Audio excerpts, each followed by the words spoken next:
meus convidados de hoje é Douglas Machado, que já está aqui conosco. O Douglas é um cineasta, documentarista, que eu conheço há bastante tempo e foi impressionante a evolução dele, mas principalmente o olhar que ele desmobilizou para tocar em temas que são sensíveis e que a gente precisa discutir. Ele está aqui com a gente hoje para falar não só da versão Cipriano 2023, aí uma repaginada, que ele chama de repaginada, mas é muito mais que isso. Inclusive foi finalizado fora do Brasil, ele vai contar dessa experiência, mas também sobre esse projeto lindo que é a Carta de Esperança Garcia. Eu acho que é algo que precisa ser mostrado e que bom que Douglas assumiu junto com uma equipe gigante no sentido de colaboração para poder trazer esse tema para a gente, porque afinal de contas, muita coisa do que aconteceu em séculos passados continua acontecendo agora e a gente precisa falar sobre isso e nomear coisas que têm a ver com isso. Douglas Machado aqui nos nossos estúdios, que eu conheço há muito tempo e que é um grande documentarista, é um grande cineasta e que tem se dedicado não só a exercer esse trabalho, mas procurar temas sensíveis, temas que precisam ser discutidos numa mídia que cada vez mais tem repercussão, né? E principalmente porque ele distribui muito bem o material dele. Então, na nossa pauta, Cipriano, para você que não conhece, a gente vai reapresentar, porque hoje a gente tem que ficar reapresentando as coisas, né? Nesse mundo muito louco, veloz, né? Com muita convergência. E também sobre a carta maravilhosa, esse filme que você fez, a Carta de Esperança Garcia. Douglas, o que é mais importante dos dois? Bem-vindo ao nosso programa e parabéns por estar na ativa o tempo inteiro, você não para. Não pode ter uma resposta, que nem você ter dois filhos e perguntar qual é o mais importante. Os dois cumprem funções diferentes, né? O Cipriano, para quem conhece, foi lançado do dia 31 de março de 2001 e é um filme que chegou aos cinemas, foi também para os canais de streaming, na época Canal Brasil, então fez a carreira dele, mas era um filme que eu sempre quis remontar. Por uma razão muito simples, muito da história que nós tínhamos elaborado e que eu tinha pesquisado, eu não podia fazer porque a tecnologia da época era muito cara. Por exemplo, a morte, na concepção inicial, ela não tinha olhos, não é? E para fazer isso digitalmente em película, porque ele foi feito em Super 16mm, só em Los Angeles, em outros países, mas não no Brasil. Hoje já é possível, então nós conseguimos retomar alguns efeitos que queríamos e também fazer uma remontagem com alguns aspectos que eu gostaria de ter contemplado e que na época não foi contemplado. Tipo o quê?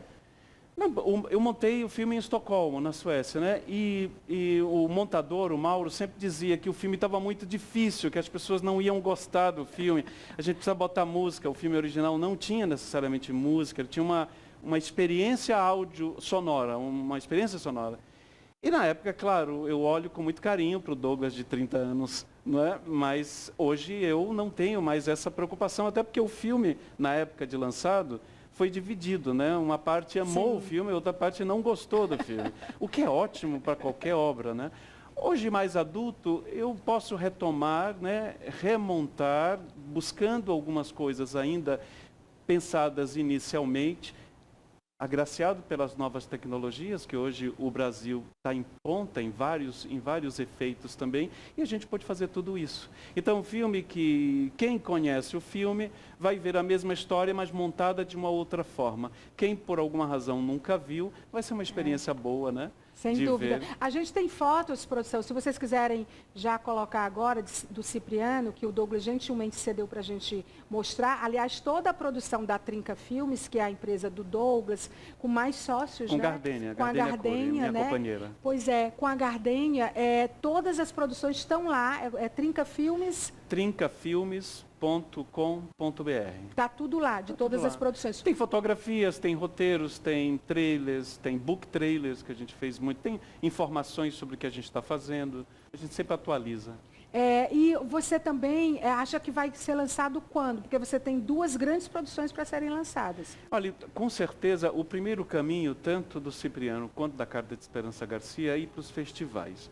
É claro que, como tudo que nós fizemos até agora, nós sempre fazemos uma exibição pública para a minha cidade. Sim. Então a gente vai ter uma exibição, provavelmente em março, tanto do Cipriano quanto da Carta de Esperança Garcia. Que vai ser Onde? Vamos deixar isso mais É, pra mas é na diante, sua quem sabe? cidade, você É falou. na cidade, mas vai ser A num sua dos cinemas. cidade é... Quando você fala na sua cidade, é na cidade que você nasceu. Não, vamos fazer em Teresina, na nossa Aham. cidade, né? Ah, Mas no tá. caso do Esperança Garcia, a gente vai fazer exibições também nos quilombos, não é? Entendi, E em cidades entendi. como Nazaré do Piauí, São João do Piauí, a Sim, gente vai sim, percorrer essas cidades, porque é até muito importante, já que todas elas, de alguma forma, estão presentes no documentário. A outra produção que você traz para a gente, ela é de uma relevância que a gente nem é intangível, não tem como mensurar.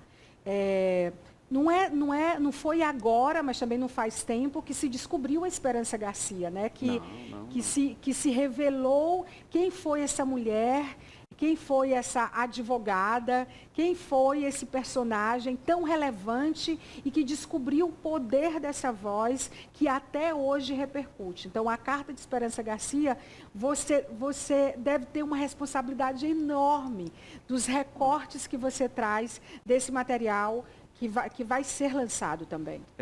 Eu vou só terminar a primeira parte, que essas exibições que nós fazemos pontuais, elas são uma questão de postura nossa da Trinca Filme de fazer uma exibição. Mas, claro, depois vai para os festivais, por exemplo, Cipriano tem uma gira em vários festivais da Escandinávia, já marcado, e um convite provável para ser exibido em Toulouse, na França. A Esperança Garcia, ela está já abrindo o mercado em São Paulo, mas todos esses festivais, eles vão ser percorridos antes de chegar nos cinemas propriamente. Sim. Eu acho que isso vai ser mais, os cinemas mais para o segundo semestre. São tá? jornadas diferentes, porque o Douglas tem sempre esse compromisso, como todo documentarista, de fazer primeiro as primeiras coisas. Então, levar aquilo para onde precisa ser visto. Gente, né? não é comum uma entrevista como esta, porque Maia nos conhecemos há muito tempo, eu tenho muito carinho por ela, mas essa entrevista normalmente se dá bem mais à frente, ela está dando um furo nesse campo, né? Mas falando da outra pergunta, de Esperança Garcia é um projeto antigo para a Trinca Filmes, porque nós pensávamos neste documentário já há mais de 15 anos, sobretudo em conversas com o nosso poeta Paulo Machado, que não é parente meu, mas é um poeta que eu tenho muita admiração e é também um profundo conhecedor. O que passa é que na inauguração do Museu do Mar, num encontro casual com o então governador Wellington Dias, ele convidou para fazer esse documentário sobre Esperança Garcia, não sei se já sabia desse trabalho anterior, e daí retomamos toda esta feitura. Ele me colocou em contato com o Chico Lucas e o Chico Lucas me fez chegar a pessoa mais importante do documentário, que foi a Maria Sueli, professora Maria Sueli Rodrigues. Ela realmente foi o nosso farol que iluminou todos os caminhos, sobretudo em se tratando da mulher negra e da Esperança Garcia. Eu cito desta forma porque foi uma das primeiras coisas, quando ela assumiu a pesquisa, que a pesquisa assinada por ela no documentário é de tomar cuidado para, novamente, não entregar um filme onde toda a questão negra seja calcada na violência, que mostre que essas mulheres também são empoderadas, que essas mulheres são bonitas, que essas mulheres têm o seu universo. E isso balizou tudo, porque nós temos a carta só. O que nós temos, efetivamente, da Esperança Garcia é uma carta escrita em 6 de setembro de 1770 e encontrada pelo pesquisador Luiz Motti em 1979 no Arquivo Público do Piauí.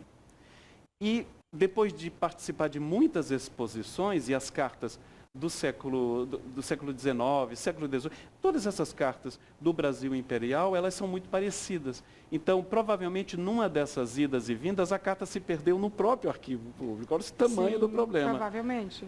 Aí o que nós fizemos? Não, vamos, junto com a professora Maria, elencar 6 mulheres diferentes e elas vão conversar sobre esta carta. Então, como a carta é o único norte que nós temos, nós fizemos um arco. E o filme abre com a leitura da carta, né? Logo no início tem a leitura da carta de 1770, mas no final tem uma carta atualizada para os dias de hoje, escrita pela professora Maria Sueli. Que reivindicação uma mulher negra, e somente a professora Maria Sueli seria capaz de escrever uma carta tão importante, e ela fez, não vou direcionar a quem, mas é o arco que se cria no filme. E dentro disso, você vai conhecendo Algodões, que é onde ela vivia, as comunidades, tendo 2 mulheres extraordinárias, 3 mulheres extraordinárias, que são, para mim, o elenco principal, as protagonistas, que é Tina Ribeiro, Sim. de Arthur Passos, né? que mora hoje em Nazaré do Piauí, mas vive em Algodões, Chitara Souza, do Quilombo Cafundó, bem próximo de São João do Piauí, e Zezé Mota, que elas, inclusive a professora Maria, deram a benção, sim, Zezé Mota nos representa. Claro. E ela entrou de cabeça. A Zezé foi aceite de primeira. A gente tem cenas, inclusive, de bastidores, de você dirigindo. Que lugar é esse que você dirigiu? Tem cenas, o filme foi rodado muito em alguns quilombos, mas essas cenas que você cita deve ser certamente em Algodões, onde tinha a Fazenda Algodões, onde vivia Esperança Garcia. Mas eu acho que a produção mandou também imagens na Casa Grande da Ininga, do Paulo Libório. Deve ter cenas também no Teatro 4 de Setembro, que eu queria muito, graças à indicação da professora Maria Sueli, de dar esse empoderamento do teatro, delas estarem presentes no teatro, delas terem cadeiras de grandes designers, tem grandes designers de poltronas, onde elas se sentam. Eu sempre pedia para elas vestirem da roupa mais bonita que elas se achassem, assim, que elas fossem lindas, né? Então eu acho que o filme tem todas essas nuances que eu espero que possa abraçar este tema tão importante e tão urgente, não é? Você tem aí uma linha do tempo descrita desse enredo, nesse roteiro tão bem construído pelo o Douglas e a equipe dele, que é fantástico, porque assim, você pensa século XVIII e a gente aqui na terceira década do século XXI. Como esses temas levantados por Esperança Garcia são tão ainda proeminentes nos dias de hoje. São tão ainda relevantes e como a gente ainda lida com todas essas coisas. Só para a gente ter ideia de como caminha a humanidade ou como não caminha a humanidade. E isso é debatido por elas. Pois é, eu achei fantástico isso. A gente tem, inclusive, a gente conversou, eu, Douglas, e a gente discutiu muito sobre a importância da gente trazer para essa entrevista o depoimento da Chitara Souza, do Quilombo Cafundó, né, que a gente vai ver agora, ela falando sobre a importância desse filme. Vamos ver. O impacto que a carta de Esperança Garcia deixa para o mundo é um impacto onde nos diz que onde você estiver, seja eu, seja você, individualmente ou coletivamente, de que a luta é de todos. É preciso todos travar essa luta e é preciso todos abraçar esse legado, onde todos têm essa obrigação de fazer o mundo melhor. Participar do filme Esperança Garcia, do documentário Esperança Garcia, de Douglas Machado, eu não tenho nem palavras, porque é de uma responsabilidade grandiosa, mas sobretudo da nossa Sueli Rodrigues, né, através dela, através de Tina Rodrigues, que a Chitara pôde participar desse documentário, um documentário de grande importância, assim como a carta, assim como a luta diária. É muito importante para toda a sociedade. É muito importante para toda a sociedade, para que chegue nas escolas, para que chegue em todas as prateleiras, na televisão, em toda a sociedade, para que possa compreender, e a gente tem essa esperança, né? A gente vive essa esperança, essa vontade de que um dia o mundo ele seja um lugar melhor para todos, sobretudo para nós que carregamos, né, essa luta diária, constante, que é entristecedora às vezes, porque a gente luta e às vezes a gente não consegue chegar aonde a gente ainda pensa chegar. Então, o documentário, participar desse documentário, sobretudo, dar continuidade à luta de todas as Esperanças Garcias que vieram antes de mim, que estão e que darão continuidade mesmo quando a gente não estiver por aqui. Então, é uma luta diária para que todas possam dar continuidade. E Sueli Rodrigues é a nossa esperança, né? Não está mais entre nós, mas através dela a gente pôde conhecer e saber melhor aonde estão as nossas Esperanças Garcia, os nossos Esperanças Garcias que estão por aí em todos os lugares. Muito importante. Eu fiquei muito feliz com esse depoimento dela quando ela diz as nossas Esperanças Garcias e os nossos Esperanças Garcias. Porque eu acho que eu como documentarista, você conhece há muito tempo, então o meu viés sempre foi humanista, né? E até na hora que chega uma produção, como eu falei para ti, eu posso participar, mas elas precisam participar, a gente tem feito disso um trabalho que foi das coisas mais simples, até a questão da equipe. É claro que com muito pouco tempo, uma média de menos de 8 meses para toda a feitura, eu fui atrás de pessoas que eu confiava, que eu já tinha trabalho, que eu já tinha alguma experiência, e sabia que podia entregar com rapidez, mas que fossem nordestinos. Sabe? Então, todo mundo é do Nordeste. Toda a equipe, os equipamentos foram alugados aqui no Recife, as equipes são mistas, exatamente para que a gente consiga mover esse trabalho também com essa responsabilidade. E a professora Maria Sueli, que ela sempre fala, eu já falei aqui, é realmente o nosso norte. Ela é o filme é fantástica. dedicado a ela. Sim. Eu perguntei para ela ainda em vida se ela aceitava, todos nós Sim. sabíamos já, mas eu queria que ela desse a bênção e ela aceitou. O bonito é que eu, graças a Janete, ainda consegui levar várias cenas do filme para ela ver. Nós sincronizamos, cinema gravado separado, né?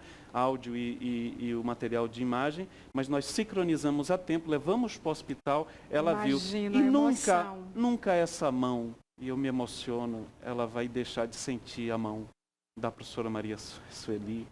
Uma pesquisadora alegria de ver. fantástica. Ela é gente, extraordinária. Fantástica. Ela é extraordinária. A gente diz mesmo sendo saudosa, mas assim, é porque ela realmente deixou uma marca. E as pessoas ficam se perguntando, o que que tem nessa carta? O que que tem nessa carta? Você precisa ver o filme. Só que ela foi de 1770, mas a gente pode adiantar que ela relata abusos sofridos, espancamentos nela, Esperança Garcia no filho, né? Então, assim, momentos de muita violência em que ela teve que ser muito forte, se tornar essa voz, por isso que dizem que foi a primeira advogada. Hoje né? do Brasil, né? Do Brasil, já foi. Dia 25 de novembro de 2022, pelo Pleno da OAB, ela foi reconhecida como a primeira advogada. Eu ia falar sobre isso, inclusive, para você ver a relevância. E por isso que eu digo que são temas, infelizmente, ainda muito atuais, muito presentes. E agora a gente tem, ela tinha falado aí, sobre a Chitara falou sobre a Tina Ribeiro, e a gente tem um depoimento dela também de Arthur Passo, em Nazaré do Piauí. Vamos ver. É outra mulher extraordinária. Esperança Garcia sofreu todos os tipos de violência. Ela foi arrancada à força do convívio do seu marido, da sua comunidade. Ela foi espancada, ela foi peiada, ela foi jogada de escada abaixo. Ela sofreu tentativa de estupro. Ela sofreu tentativa de estupro. E essa violência contra a mulher continua chegando ao feminicídio, que é um número muito alto. Esperança Garcia, no dia 6 de setembro de 1770, ela escreveu uma carta denunciando os maus tratos que ela e o seu povo sofriam. Ela teve uma ação coletiva que é muito importante. A importância de gravar um documentário com a Zezé Mota, antes da gravação com a Zezé, teve todo um processo. Eu quero trazer presente a pessoa que me indicou, que confiou, que me motivou a participar desse documentário, que foi a professora Sueli Rodrigues. Sueli, presente. O meu primeiro contato com o documentário foi com a Sueli. Depois conheci o Douglas, a Gardene e toda a sua equipe. A vinda do Douglas para Nazaré, sobretudo para a comunidade Algodões, foi um momento muito importante, porque o Douglas não é o filmador, não é o entrevistador. Foi um momento de vivência na comunidade. A gente visitava a família, comia na casa junto com eles, ouvia as suas histórias de uma maneira tão espontânea que o documentário ia acontecendo.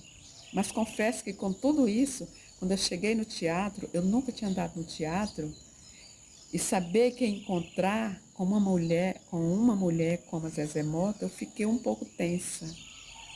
Mas me senti totalmente à vontade pela abertura, pela simplicidade, e que a história da Zezé é a minha história, é a história das mulheres pretas. E agradecer por estar em um documentário com a Zezé Mota, que é a responsável, das lutadoras, para a gente estar não só num documentário desse, mas ocupando outros espaços. Eu estou ansiosa para o lançamento desse documentário e reencontrar com essa mulher, que é uma das nossas referências, Zezé Mota. Um axé. Tá aí a Tina toda emocionada, dizendo todo do processo, né? Esse filme, ele orbita, né, ao redor dele muita coisa. Porque primeiro a questão do respeito, né? É claro que os quilombos, as periferias como um todo, elas estão muito violentadas pela imprensa quando chega e capta o que tem, entrevista, vai embora. A gente não pode fazer isso. A Trinca Filmes não faz isso. Então, a gente foi chegando e vivenciando com eles, né? Comendo com eles, acompanhando. Eu acho que primeiro porque você não engana ninguém do quilombo nem de periferia. Você não engana. Se Tina, Chitara, se as mulheres do quilombo participaram, elas realmente acreditaram na gente. Porque elas não se enganam. Elas realmente, todas são pessoas, mulheres muito inteligentes, muito espertas, e elas não se enganam. Elas fizeram uma pesquisa sobre mim. A Tina depois me revelou, aí eu recebi o aval. E elas foram, as mensagens depois que chegaram, nossa, ele sentou na minha cadeira, ele comeu a minha comida. Porque como documentarista, a gente não só toma partido, como a gente quer vivenciar. Claro. Eu não vou dizer, por isso que as filmagens do Esperança Garcia, elas são todas de primeiro take. Só teve um segundo take, porque passou uma moto com o Tino, que estava falando agora, e era um vizinho, e ela se perdeu. Eu digo, não, fica tranquilo, a gente Na verdade, a gente não refez, porque no documentário não dá para refazer, mas a gente retomou, a gente foi para o início da caminhada, que é uma cena em que eu começo ela caminhando, né, por algodões, até o momento em que ela chega, era mais ou menos aqui que ficava fazendo algodões, e ela começa a falar, eu disse, Tina, é melhor a gente fazer tudo, vai de novo, vai tranquilo, e se moto passar, esquece, a captação de som Imagina tá quantas ótima. sementes foram plantadas. E a presença da Zezé Mota, né, que é muito importante, iluminada, é uma mulher, uma atriz e um ser humano que sempre trabalhou com causas, né?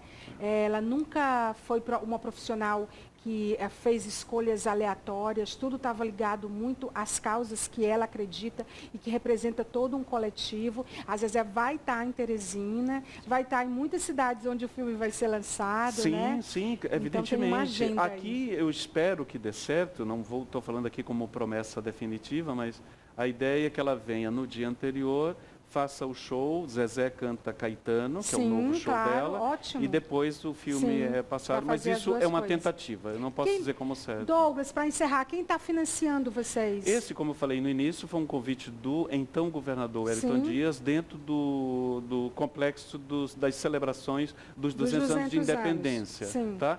A grande diferença é que era um filme, mas nós conseguimos trabalhar para que saia o filme para o cinema, que tem 1h45, está montado, mixado. A gente vai agora para São Paulo para fazer todo o processo de DCP e o processo 4K para os canais de streaming, porque ele também vai chegar nos canais de streaming. Mas ele vai gerar também um livro com os desenhos de rostos de mulheres do Gabriel. Das prateleiras, né? Lindo trabalho do Gabriel Arcanjo, nosso querido amigo, um irmão meu. Gabriel, você sabe o quanto eu gosto de você.